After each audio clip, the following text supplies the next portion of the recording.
అవనిగడ్డ గాంధీ క్షేత్రంలో ఎమ్మెల్యే మండలి బుద్ధప్రసాద్ ఆధ్వర్యంలో అంతర్జాతీయ మాతృభాష దినోత్సవం మండలి వెంకటకృష్ణారావు శత జయంతి ఉత్సవాలు ఘనంగా నిర్వహించారు. ఈ కార్యక్రమానికి ముఖ్య అతిథిగా రాష్ట్ర ప్రభుత్వ నైతిక విలువల సలహాదారు చాగంటి కోటేశ్వరరావు హాజరయ్యారు. ఈ సందర్భంగా తెలుగు వారిగా పుట్టడం మన అదృష్టమని, ఈ భాషకున్న గొప్పతనం మరి ఏ ఇతర భాషకు లేదని ఆయన అన్నారు. మాతృభాషపై ఎవరికి వారు అభిమానం పెంపొందించుకోవాలని సూచించారు. అది ఇంటి నుంచే ప్రారంభం కావాలని, పిల్లలకు మాతృభాషను గౌరవించడం నేర్పించాల్సిన అవసరం ఉందని చాగంటి సూచించారు. మేకల కాపరి అడవికి మేతకై మేకలు తీసుకుపోతున్నాడా? ఒక మేక ముందర పోతుందా? ఆ మేక తోక వెనక బాగానే ఉందా? ఆ మేక తోక వెనక మరొక మేక ఉందా?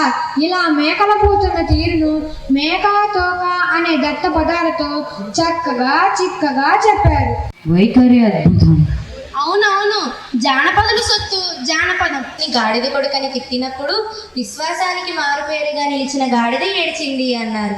దృష్టాంత రూపంలో సాగిన మీ పూరణ బల దూజుటి తిమ్మన కవయిత్రులు లోకరీతిని భీతి లేకుండా పలికారు. ఇప్పుడు మీ వంతు. ప్రభు అక్షర విన్యాసం తప్ప అర్థం కాని సమస్యనిచ్చారు, అయినా చక్కగా పూరించెదను.